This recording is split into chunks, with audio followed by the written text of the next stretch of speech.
Hello children. Today I am going to explain you about functional group.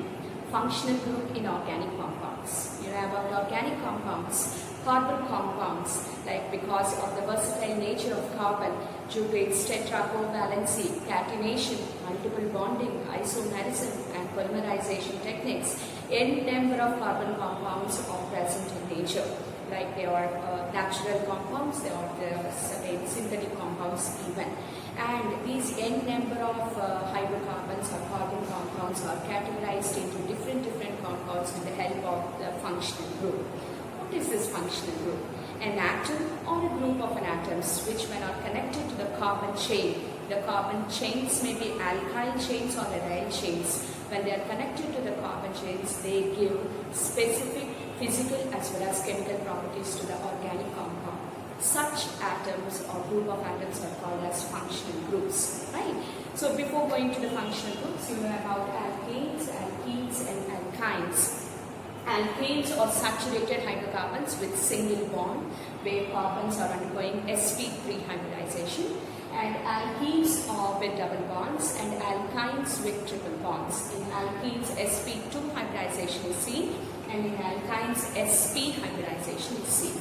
So besides that, now from these alkanes, if you remove one hydrogen, you are obtained with an alkyl group. Alkyl group is represented by R group, right? R is nothing but alkyl group. So this is having a general classification formula CnH2n+1. That means this R group is having a free valency. To this free valency, particular atoms or group of atoms are connected, which we call them as functional groups. We have different functional groups. For your class 10 level, you have alcohols, aldehydes, ketones, carboxylic acids, esters, amines, and we don't have amines. So in 11th and 12th standard, we will be learning still more functional groups, right?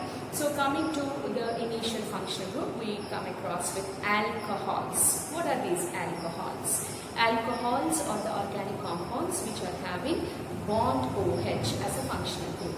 And then you have aldehydes. Aldehydes have bond CHO, right? And then you have ketones wherein C double bond O is the functional group. On either side you have R groups. And then you have carboxylic acids, you have many acids, you have methanoic acid, ethanoic acid, like propanoic acid. All these are organic acids which we call them as carboxylic acids. And carboxylic acids are having bond COOH. And then you move on to esters, sweet smelling compounds with functional group COO.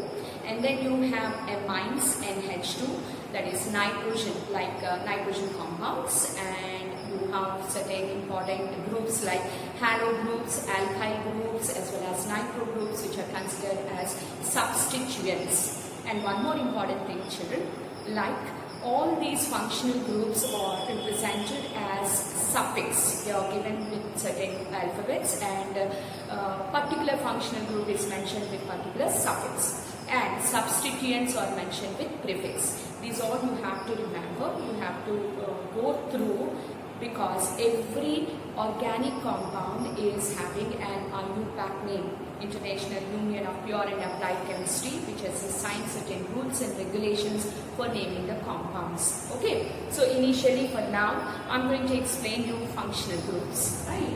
What are the functional groups? First of all, we move on to alcohols.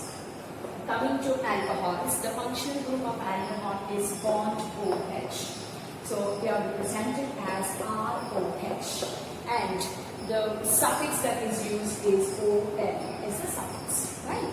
And then we move on to the next one, that is aldehydes. Aldehydes, bond CHO. This is the way how we will be writing.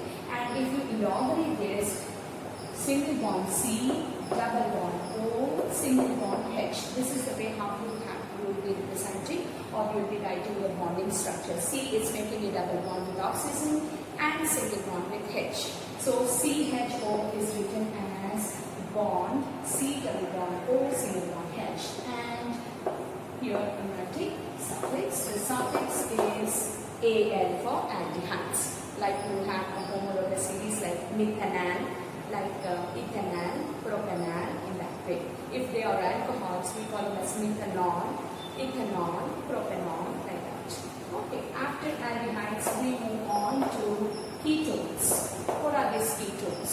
Ketones are the organic compounds wherein you see a functional group where you will see C double bond O, carbonyl compounds we call them as. And you have two alkyl groups on either side of the ketone group. Here both are maybe similar ketones, and different R's will be getting a dissimilar ketone, right?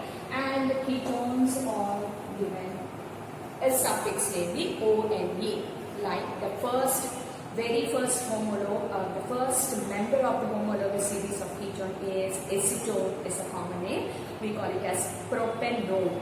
3 carbons are present in the very first ketone of ketone homologous series, right? Yes.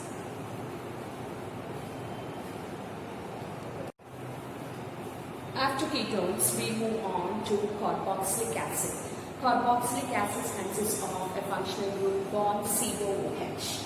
So, we have taken carboxylic acids. Organic acids are called as carboxylic acids, and the functional group is COOH. This is written as C double bond O single bond OH. This is the way how we represent carboxylic acids. They start with methanoic, ethanoic, propanoic, and all. And the suffix that is used is OIC acid, oic acid. Okay. Then, after carboxylic acids, we move on to amines. Amines are nitrogenous compounds with bond NH2. NH2, these are the derivatives of ammonia. You know the formula of ammonia, NH3. So, these are all like amines or the derivatives of ammonia. And ANI is the suffix that is given to amines. And the last one, we move on to esters. Esters are the sweet smelling compounds. See, when alcohols react with acids, then sweet smelling compounds are produced with functional group bond COO.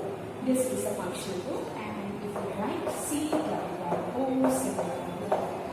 So this is the way how we will be representing esters. And esters are given OATE, ester salts. These are salts, organic ester salts, which are given a suffix OATE. In this way, functional groups are like different types of functional groups are present, like alcohols, aldehydes, ketones, carboxylic acids, amines, esters.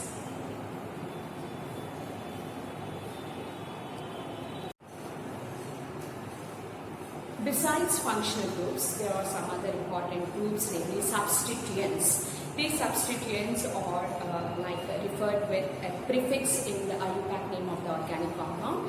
And coming to the substituents, you have alkyl groups are substituents. Alkyl groups are represented by R. In this R, you have the chloride CH3. We call it as methyl group. So this is obtained from methane. Methane is CH4. If you remove one hydrogen from methane, you will be getting methyl. Then you have next homolog C2H5. We call it as ethyl. Next C3H7. We call it as propyl, and so on. So alkyl groups are substituents. And then you have nitro group. Nitro is NO2 is one more prefix, right? And then you have halogens. Halogens, you know, like 17 group elements are called as halogens: fluorine, chlorine, bromine, iodine. So here, halogens are represented by X, fluoro, chloro, bromo, iodine. These are the prefixes which are used as they are the substituents which are used as prefix. So here, this is ethyl propyl. Here we write it as nitro, and here chloro, bromo, and iodine.